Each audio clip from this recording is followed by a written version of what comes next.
Hello and welcome to today's WorkSafe Tasmania Month webinar. I'm Stephanie from WorkSafe Tasmania. WorkSafe Tasmania Month is a long-running initiative funded by the WorkCover Tasmania Board, delivered by WorkSafe Tasmania. Before we start, please take a moment to read the following slide about information received today.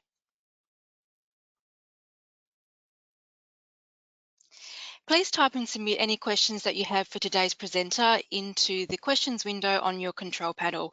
Questions will be answered at the end of today's presentation. We are also recording today's webinar. Webinars will be available on WorkSafe Tasmania's YouTube page at the end of WorkSafe Tasmania Month. It is now my pleasure to introduce your presenter today from Empowered Women in Trades, Hasia Atherton. Hasia is on a mission to empower women in trades and see more women in the workforce with meaningful economic opportunities and skills. Hasia envisions a future where women are inspired to take up apprenticeships in skilled trades such as welding, plumbing, electrical, automotive, and many more pathways that women have never felt were an option. Hasia values that these women feel safe at work and return home feeling fulfilled from the work they have done. Welcome, Hasia. Thank you very much, and thank you to everyone that has signed into this webinar or watching it via the recording. It's a pleasure to be here with you all today. So I'll jump into the presentation. Here we go. Oops. There we go. So just to touch base briefly on myself and the organisation I founded, Empowered Women in Trades, we're really focusing on championing diversity, particularly in the construction and manufacturing industries, which have a very high male representation, and we want to see that female representation, particularly in trades, which is currently at 3%, to come to a more meaningful figure of 30%. And the reason behind that is not only to address the skill shortage we're all feeling the real pressure from within these industries, but also to foster a greater sense of well-being in these organisations. There's a lot of research out there that shows once we start to have more diversity in organisations, from gender to cultural backgrounds, the level of well-being for all actually improves in the organisation. And the other thing that really improves is that ability to build resilience and bounce back from challenges that we all face in our workplace, regardless of our background. But having those more diverse workplaces allow for a greater support network for everyone in them as well. So the objective of this session that I'm going to deliver today is to improve your understanding of a wellbeing framework that's established through positive psychology called the PERMA framework, as well as my own personal journey of discovering this framework and how it allowed me to overcome a very significant life challenge, as well as talking about the benefits of embracing this framework in your own lives, both personal and professional, and how that can improve your well-being. And I'll finish off with some easy actionable steps that you can start to incorporate into your day-to-day lives, but again, both personally and professionally, to be able to increase those levels of holistic well-being. So PERMA is a framework that was developed by a world-renowned psychologist called Martin Seligman, and it really represents this beautiful framework of how we can use 5 different mechanisms, which is positive emotion, engagement, relationships, having meaning in our life, and a sense of achievement, to really boost the well-being both within our own personal lives, our family units, our community units, and particularly within our organisational settings as well. So I'm going to take you through the framework and dive a little bit deeper into each one of those pillars to really understand how we can use this framework to foster those well-being and psychologically safe working environments for all. So if we're looking at positive emotion, often people think these are feelings of happiness or excitement, but there's actually a more deeper balanced framework about this. So it's talking about balancing those emotions, having emotions like gratitude, reflecting in moments of high stress for what you're actually grateful for. And that could be that this stressful moment is actually a learning opportunity. It is celebrating and focusing on those moments of joy and contentment, those things in your life that bring them to you. For example, I am a fur baby mum, so I've got 2 cats and 2 dogs, and they bring me so much joy. So if I am experiencing moments of high stress, anxiety, I will often take my dogs for a walk and really be grateful for having those dogs in my life, or play with my cats as well, and really focus on the joy and those positive energies that I'm starting to feel. And the great thing is there's a ripple effect. Sometimes even if you just go out and smile at the sun, you start to feel that ripple effect of the tension of your body starting to come out of you. If you focus on saying thank you to a colleague or appreciating a colleague, you'll see that they will often smile in the return for the gratitude, and that also builds up your positive emotion. So it's a very powerful thing that creates that ripple effect for the people around you, but that ripple effect throughout your body, whether that's that emotional, mental and physical effect of the ripple, which is really powerful. Then we have the E, which is looking at engagement. So this is when you really enter into those flow states, when you are working away at something, whether that's a hobby or whether that's your job, and you realize that time has flown, you've forgotten to eat, you've forgotten to drink, you are so engaged in the activity that you are doing. And that's really important because that leads us to a sense of mastery, which is again an element that's very important for our psychological well-being and our basic psychological needs, to feel that we're competent in activities that we're doing in our lives, both in personal and professional lives. And often we skim over those moments so quickly because we do feel we are a master in certain activities. We do them quite quickly, we do them quite easily.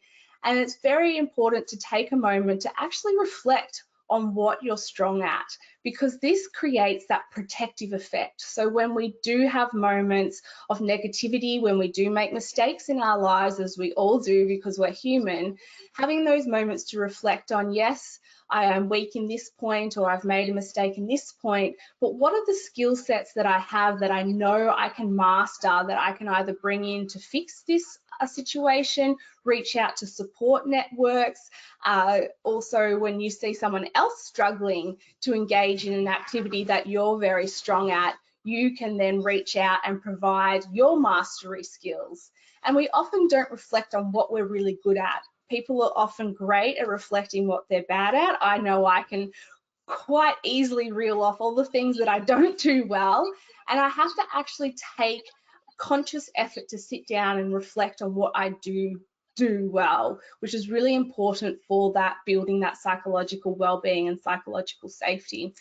In a work context, it's also important to link back to that communicating to your colleagues and letting your colleagues know of certain skill sets that you feel that they're very good at, and providing that complimentary comments to them. You're very great at putting together presentations, or you're so great at handling customer complaints. Linking back to that positive emotion of gratitude and expressing to your colleagues those positive emotions is really powerful, and that's where we start to see a link between these two well-being frameworks. Then looking at relationships, as you can see, these pillars kind of really connect into each other. Understanding we do have an interdependent relationship with people in our working environment, and it's really important to make sure we're respecting those relationships, respecting the differences, and having that ripple effect through those relationships as well, that we're creating environments where people can show up and be their authentic self, that we can appreciate, respect, and even celebrate the differences of that diversity that everyone brings to the working environment, because that's going to create resilience for that working environment, because there might be something that you personally struggle with, but another person in your team that is different from you and brings that diverse mindset or experience might be able to handle that situation better or support you through that situation as well, which again links into the ripple effect of the power of really respectful and proactive relationships. So starting to understand your colleagues, starting to get to know them a little bit better, and again looking at what skill sets they master that can complement your skill sets and really start to build this powerful teamwork environment within our organizations. And same thing at home as well, looking at your family units around you, understanding what you give to the family and also what your family gives back to you. And again, really being aware of that and communicating the gratitude that you have for what your family unit's giving you and what you can give back to your family unit as well. That will help us build our self-resilience.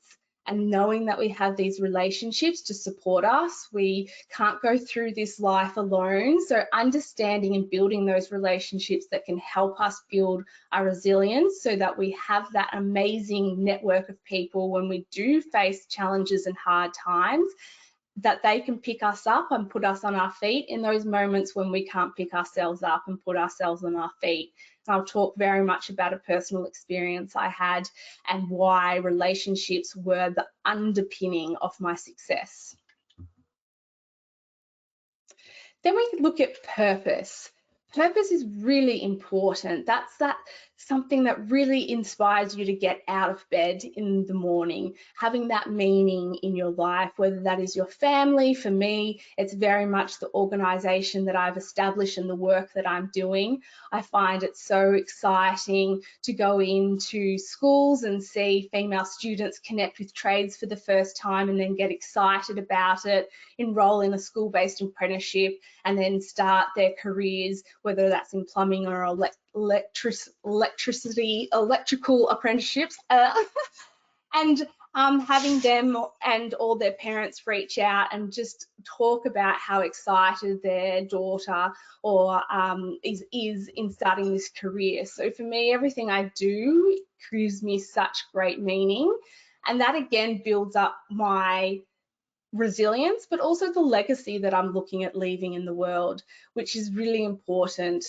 Having a look at what the footsteps, the marks that we're making in this world for the next generation really makes you feel proud about what you're doing and starts to build up those positive emotions again.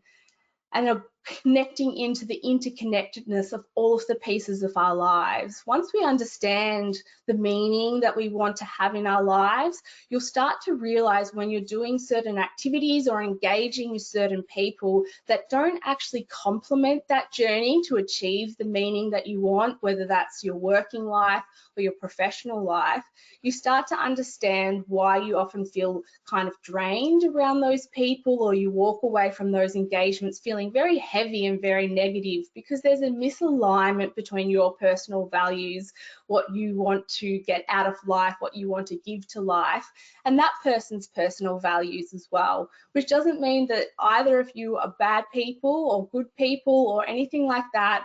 It's just you're putting a different energy out there, and their energy that they're putting out there often doesn't align, and that can be exhausting for the both of you. So again, reflecting of having this understanding of what you want to get out of your life will make you very proactive in making decisions. It will make it easier to say yes or no to different opportunities, whether that's a work opportunity and that might not necessarily align with where you want to go. It might look fun and exciting, but taking that moment to go, is this job offer or is this work opportunity really where I want to go, has helped me a lot in saying no to some potential fantastic job offers, but knowing that it's taking me away from what I want to achieve with my life. And then the A of PERMA is coming back to that achievement. Now, often when I speak to people about this or work organisations, they're like, oh, yes, but we have to wait till we get the end of year report or the end of quarter report to be able to see if we've achieved or met KPIs and all these kind of things. I really want to position achievement very, very differently. and look at the progression principle.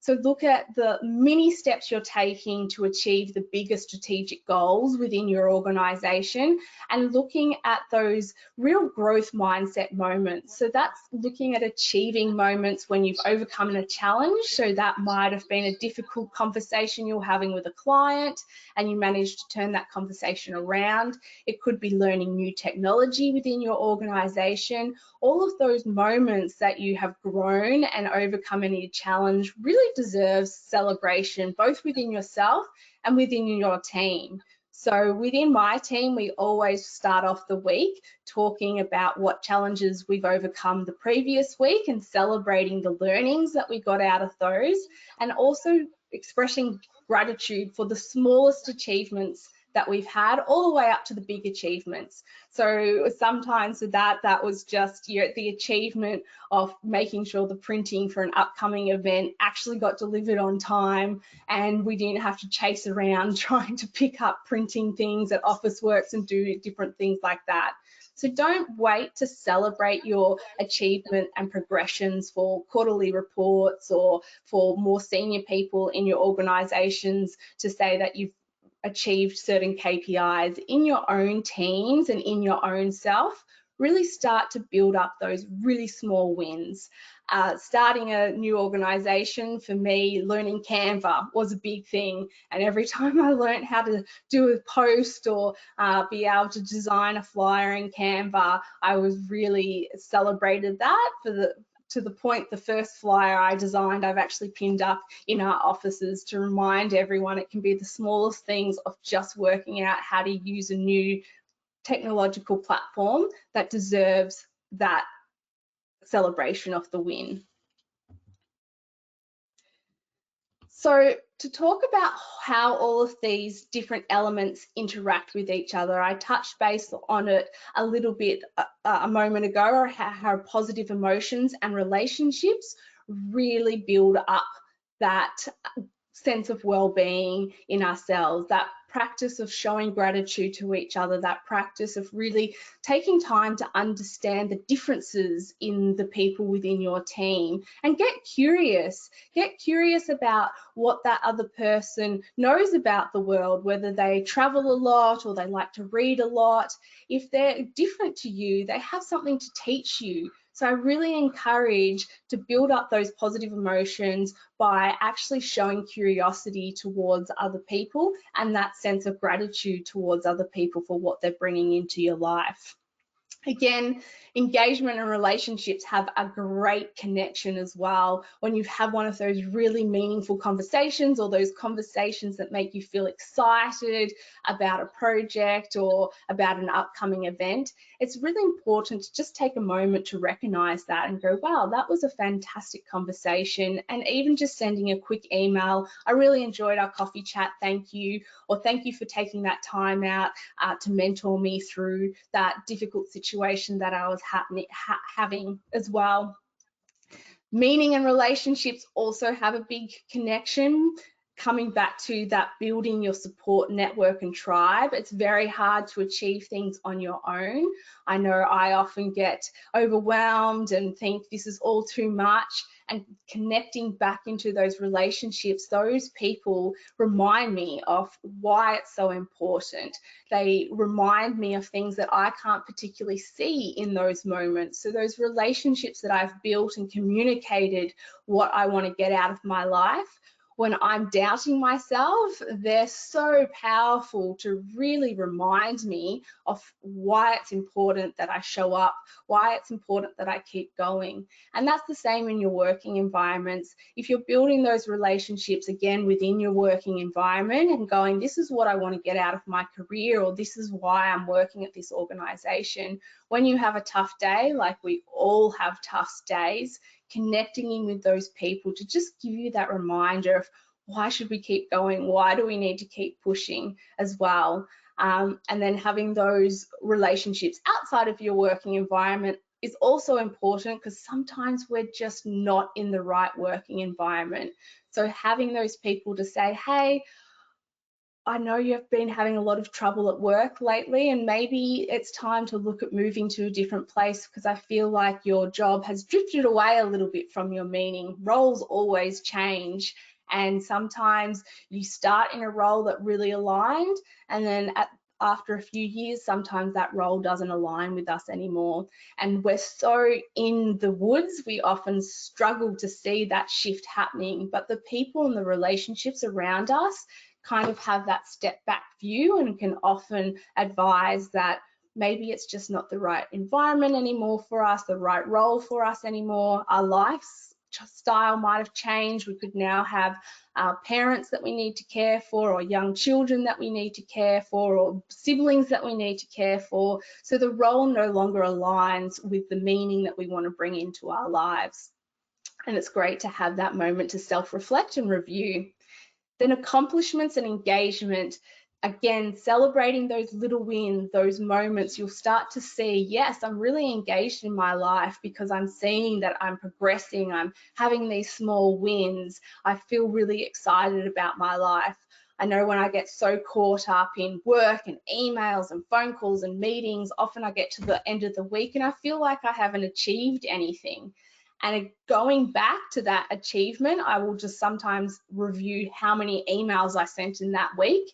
I'm like, wow, I did achieve a lot. I managed to communicate with X amount of people over X amount of projects. Yes, the project I wanted to get more progression on, I haven't achieved, but I have actually achieved something those days. So I know when I'm starting to feel very low and I'm not doing anything, or I don't feel there's progression in my life, I have to step back and really review what I'm achieving and what I've been engaging in for those few days and those few weeks. And sometimes I'm engaging in the wrong kind of activities, and I need to learn to delegate more and go, okay, this has been taking my attention away.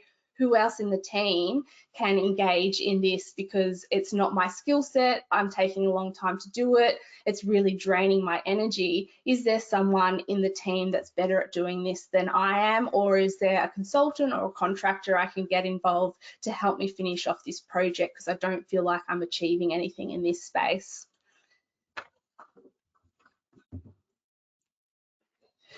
So what I'm about to do, and Stephanie's about to show a video, is just show you a little bit about my journey. So I actually used to be a very high-level dressage rider, and I had a very bad horse riding accident where my horse reared up and I fell off and she landed on top of me. And I fell into a very dark place. I'd lost all kind of sense of direction in my life. I'd lost that connection to meaning. I didn't know what was the purpose of getting out of life anymore. And my psychiatrist in hospital, I spent 6 months in hospital after this accident, and she actually put me on to the PERMA framework and told me to start rebuilding my life on these pillars of what brings me positive emotion, looking at the relationships that I had in my life, celebrating my achievements, whether that was standing up for a couple of seconds because the accident actually took away my ability to walk, and I had to learn how to stand and walk again.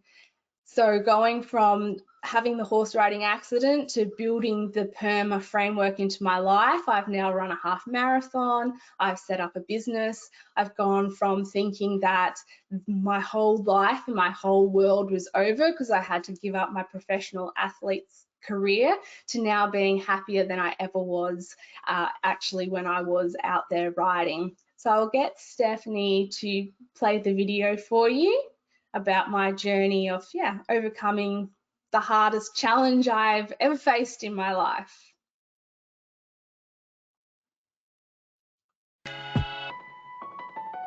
I'll smile, I know what it takes to fool this town. I'll do it till the sun goes down and all through the night time. Oh yeah, I'll tell you what you wanna hear. Keep my sunglasses on while I shed a tear. It's never the right time. Yeah. I put my armor on so you are strong I am. I put my armor on, I'll show you that I am.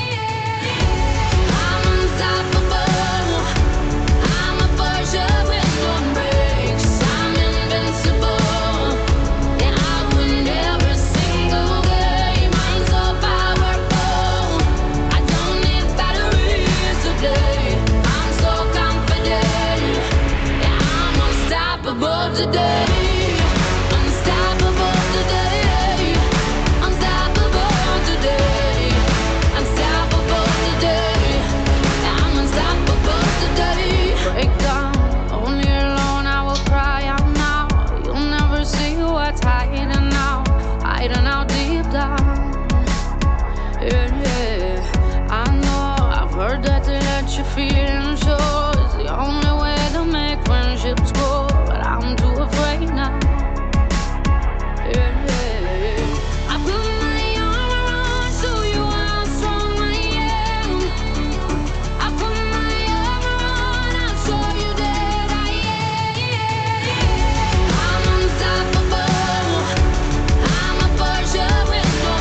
Thank you. So off the basis of my personal journey and learning, sorry, just moving to the next slide. Off my personal journey of overcoming that challenge and turning trauma into triumph, I had the amazing experience to actually learn from personal experience the benefits of embracing the PERMA framework in my life and also in my working life. So it really did enhance my well-being. As I'm sure you can imagine, all of that recovery, and I've actually had 25 surgeries since that accident happened almost 7 years ago now. I've had really high levels of stress and high levels of anxiety. And it was quite interesting in hospital when you're connected up to machines all the time and seeing your heart rate and having all of these your measurements of your physical health being taken. And once I started to incorporate the PERMA framework into my life in hospital, there was no changes in medication, there was no changes in anything like that. We started to see reduced signs of stress, so reduced signs of blood pressure. I had lower heart rates, lower resting heart rates as well. I reduced my panic attacks that I was starting to have as well. So as much as the PERMA framework creates a lot of mental well-being and emotional well-being, I was starting to see that ripple flow on effect to my physical health, which I thought was very interesting and incredible to see that transition happen without any adjustments within my physical training or any adjustments within the medication that I was on at the time. The other thing that I really found amazing was the ability to increase my pro-social behaviour, my connections with others. At the start of my journey in hospital, I was very isolated. I felt very ashamed of what I was going through. I really put myself in a very lonely place. I pushed people away. I didn't want to connect with other people, and you saw my health deteriorate, both physical and mental deterioration from not reaching out and creating those really pro-social behaviours. So when I decided to really focus on the R in PERMA and build up those strong relationships, from everything from the catering staff that were coming to see me in hospital, to my medical team, to my friends and family around me, to making new friends within the rehab hospital, I started to wake up feeling excited. I started to wake up looking forward to the catering staff coming because I wanted to hear how her kids' ballet recital went that night that she was so looking forward to, and she would come and show me the pictures, and I would start to smile more, to the point I hadn't smiled for so long my cheeks were sore. I was like, why are my cheeks so sore? And it was my occupational therapist who actually said, well, for the first time in probably about 2 months, you're actually smiling again. So those muscles haven't been used for a long time. And that was just a really powerful thing for me to realize, because I hadn't changed my environment. I was still in hospital. What I had changed is connecting with others, and I was getting the excitement from their lives. Yes, my life wasn't very exciting at the time, but I was getting that positive energy from the excitement of others. And what that led on to was increase my productivity. I started looking forward to doing things. I started really focusing on celebrating my small wins, whether that was an extra step in the walking bars, whether that was taking a few steps in the hydro pool without holding onto the rails. I really started to see improvements because I was focusing on those small wins.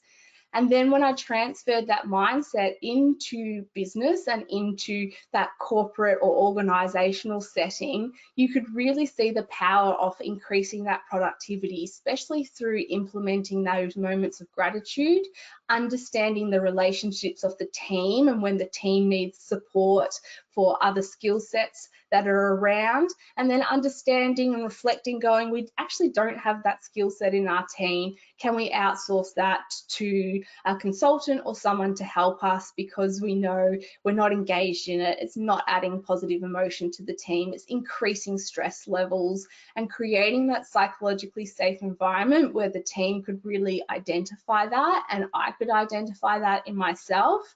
being the CEO of the organization, sometimes you feel this immense pressure to have all of the answers or know everything like that. So leaning back on the relationships with my network, I felt comfortable saying, I don't actually know the answer, but I'm going to reach out to my network and see if I can find either someone to help us with that, someone to come in and do a presentation, someone to educate me on how to do different things like that. And you start seeing not only productivity boost, but innovation boost, because we start thinking around, okay, how do we get around this roadblock? What does it look like restructuring our processes or procedures, because we keep hitting this roadblock again? And then all of a sudden challenges become exciting. Challenges become less stressful because it's actually an opportunity to innovate, to learn, to potentially develop new relationships, to then celebrate when you have overcome that challenge in the workplace and have that moment of achievement as well, which is very, very powerful. And when you see others celebrating their success, it's that, again, that ripple effect. You're like, oh, okay, well, that team or that person is very good at celebrating their successes. Maybe our team should start focusing on that a little bit more. And then linking into building those relationships, of connecting with those people that are doing those things well and asking for their advice and guidance as well. So through both my lived experience of overcoming my horse riding accident and now implementing PERMA into everything I do within my working life as well, it's amazing to see how much it enhances the well-being, physical, mental, and emotional, that I have such stronger relationships in my life, both personal and professional, as well as that ripple effect that comes through that increased pro-social behavior and the increased productivity in my personal life and professional life, as well as that ability to have that innovative thinking and innovative mindset. Because when I reach a challenge, I'm so excited to work out how I get around that challenge, so then I can have the moment to really celebrate my success. So how can everyone who's watching this webinar really look at starting to incorporate PERMA both into their day-to-day lives and their professional lives? Gratitude is a fantastic way to do that. I actually practice gratitude morning and night. So every morning I wake up in very bad pain. I still live in chronic pain from my horse riding accident.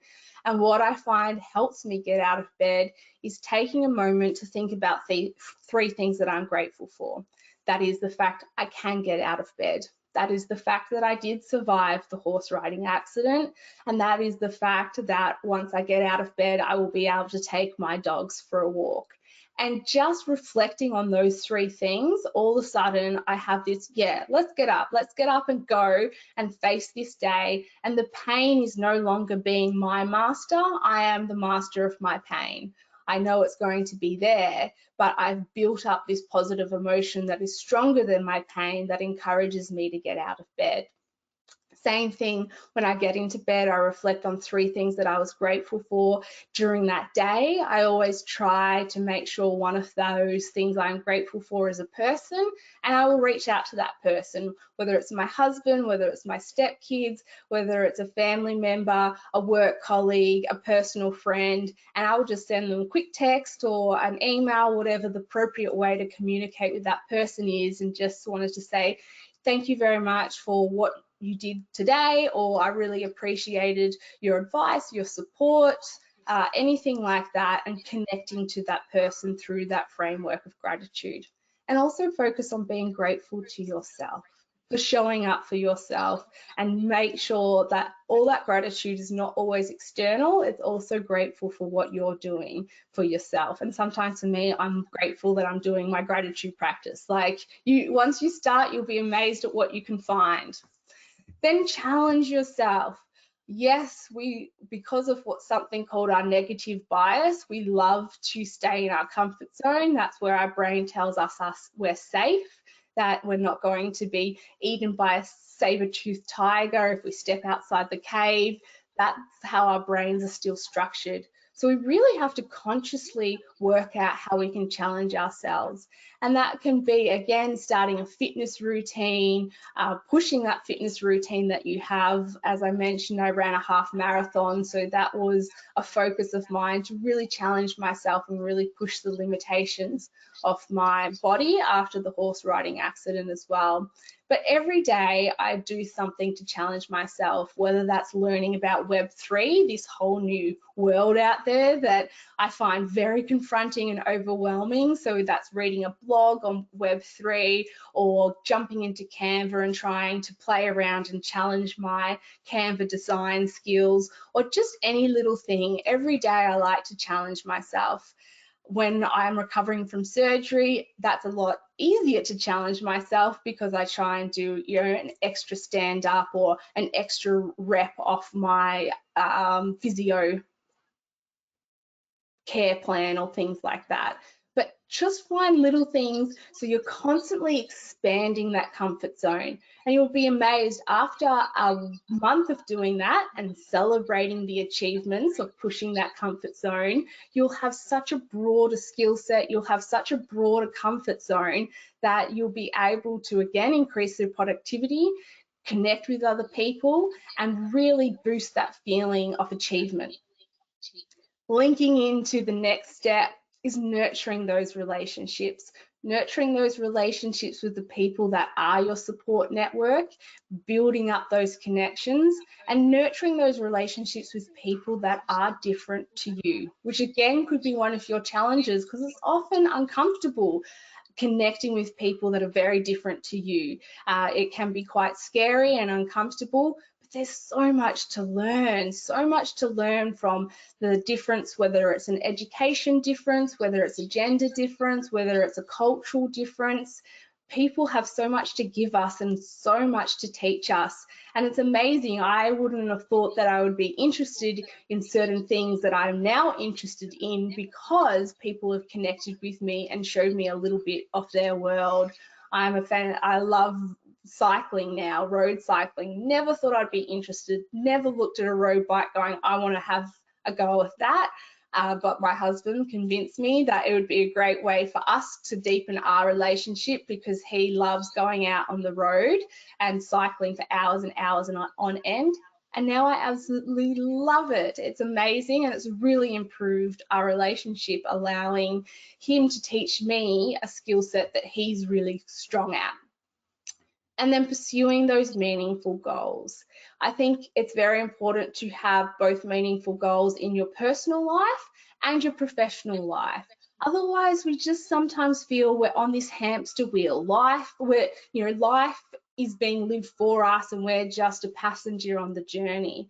The more and more we connect into meaningful goals and the more and more we understand what we want out of the life, the more we start feeling in control of our lives because we're making those decisions, aligning them to what our meaningful goal is and what our purposeful goal is. We're celebrating the achievements that feed into those goals and just becoming a lot more aware and proactive of what we want to achieve within our lives, particularly in our professional lives. Because as soon as you can understand that, then you can start to communicate that to your leaders, to your managers, to your co-workers.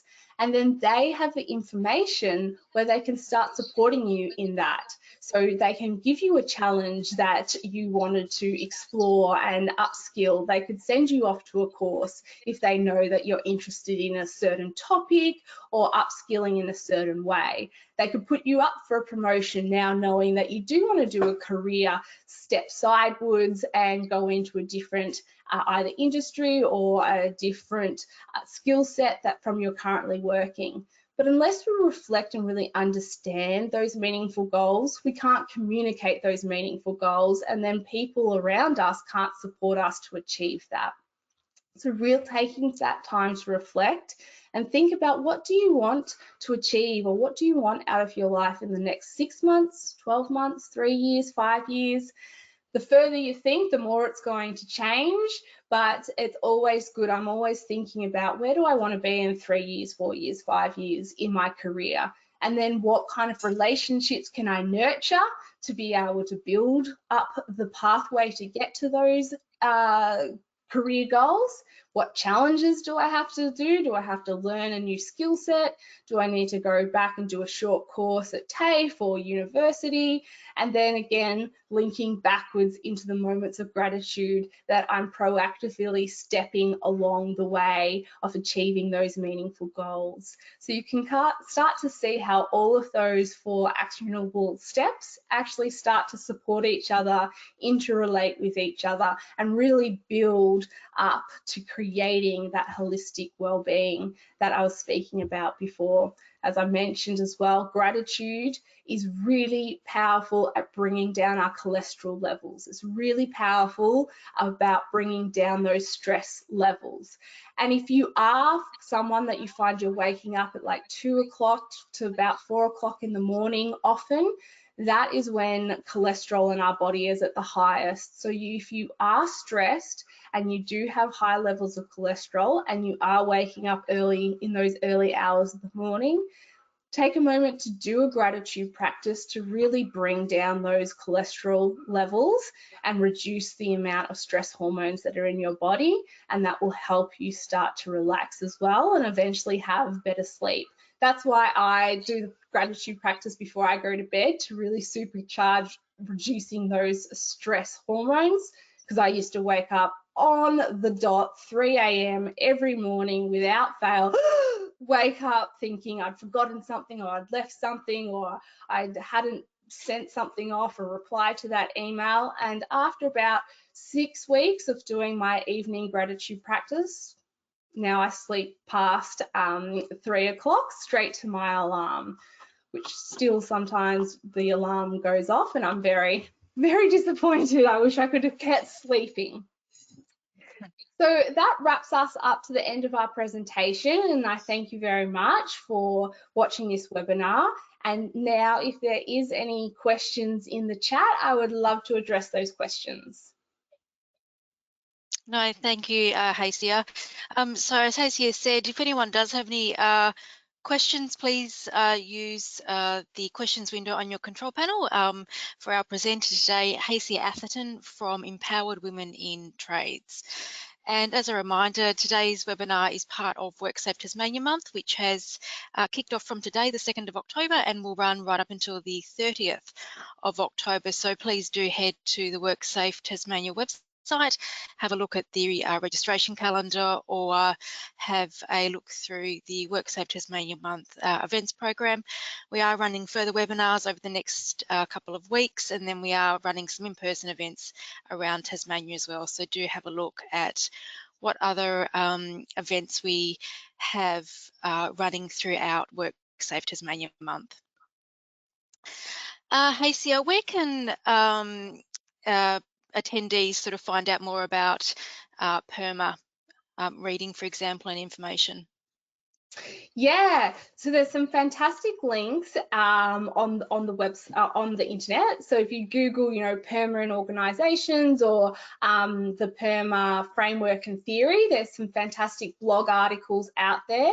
There's actually a website called positivepsychology.com. And if you go on to positivepsychology.com and just Google PERMA, you'll come up with some really fantastic blogs.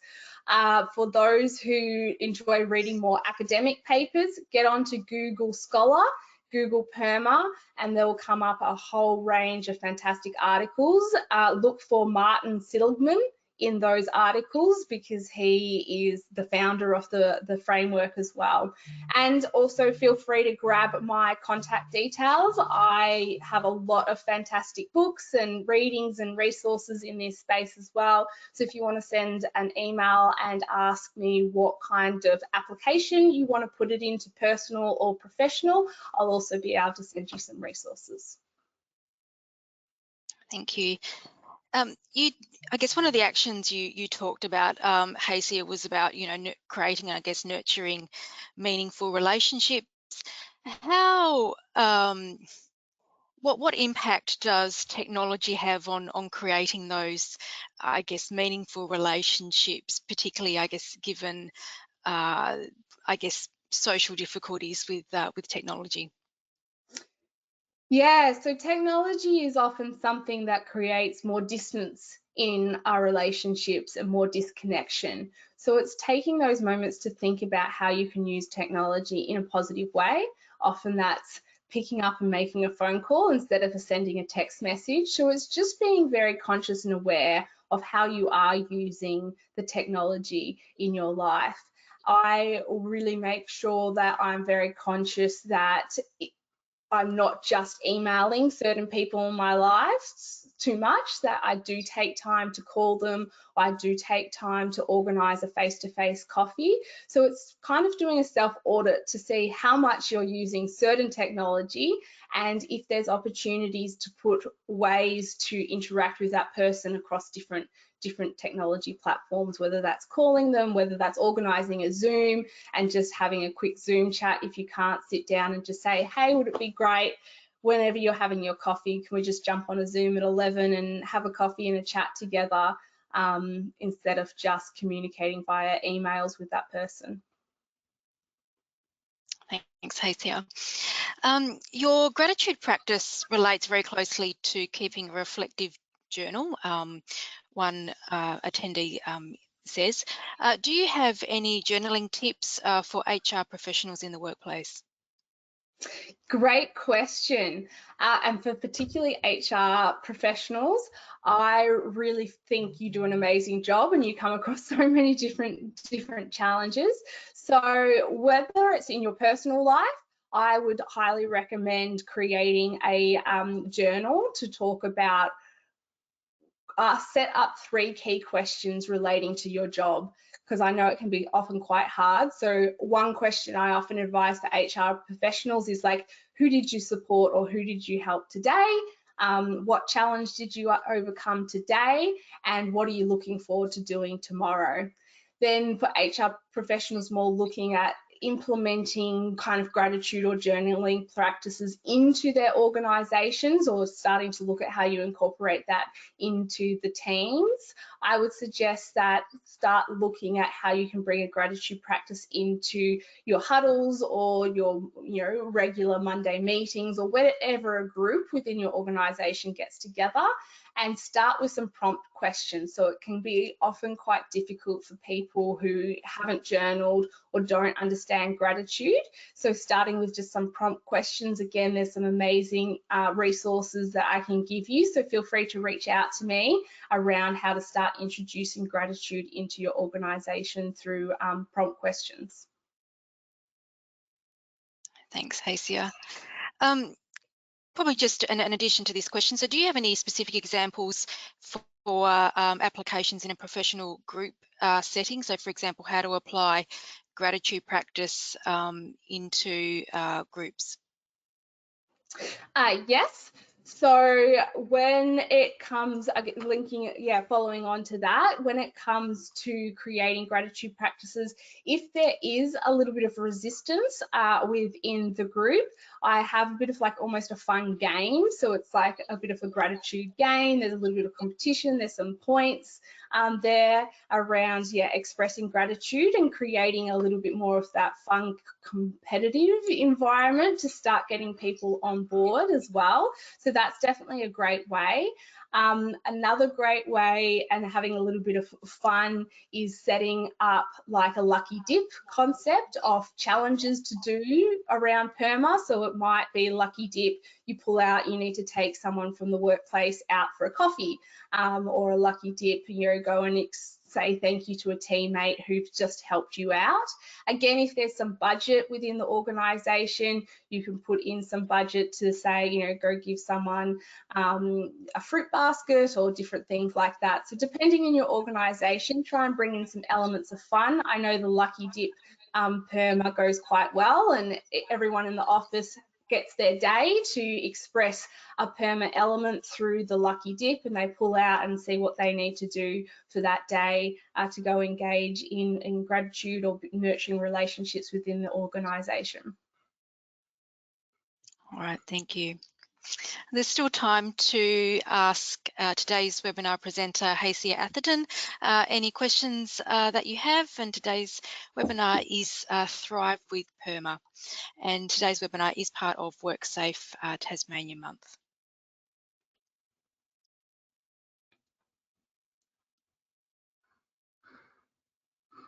Hacia, how do you start?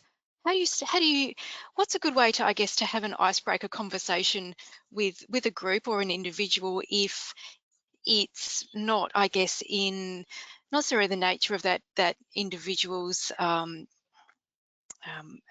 behaviour, but if they just, it's not their comfort zone.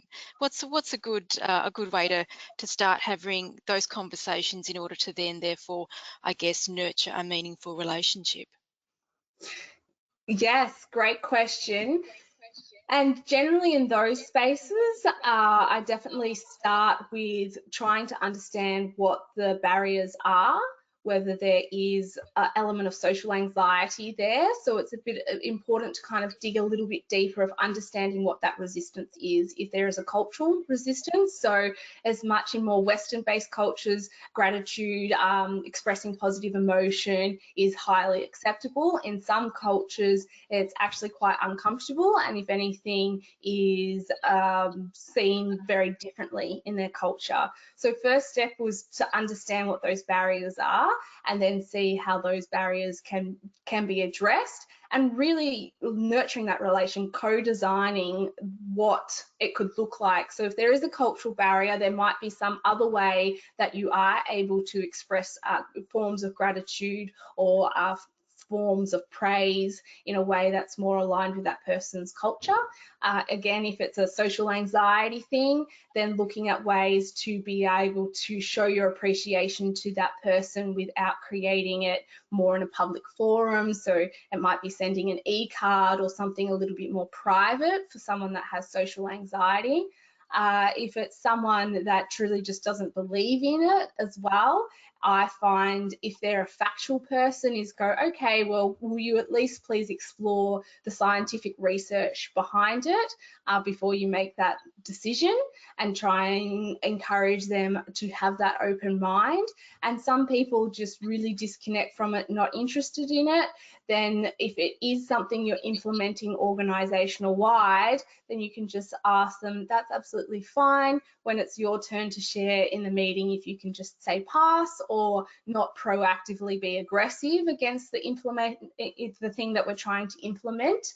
And you'll often find after a while they'll start to actually warm up to the concept. But the key is to just make sure that there is no significant barriers like cultural background or social anxiety. Thank you, Hacia, for those tips.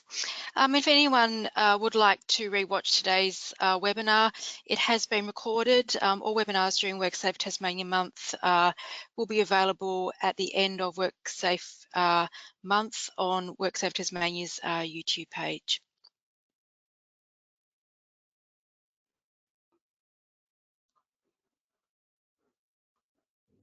And with no further questions coming through, Hacia, I'll begin to wrap up today's presentation. So if anyone did want to contact Hacia, and I should have just gone back to the previous presentation, if anyone did want to ask Hacia any further questions or get any further information about PERMA, Hacia's details are there. So on behalf of the WorkCover Tasmania Board and WorkSafe Tasmania, we'd like to thank Hacia Atherton from Empowered Women in Trades for today's webinar, Thrive with PERMA. And today's webinar is part of WorkSafe Tasmania Month. Please head to worksafe.tas.gov.au to find out what other webinars and events will be held throughout the month of October. So thank you everyone for attending, and thank you, Hacia. Thank you, and thank you everyone for your time.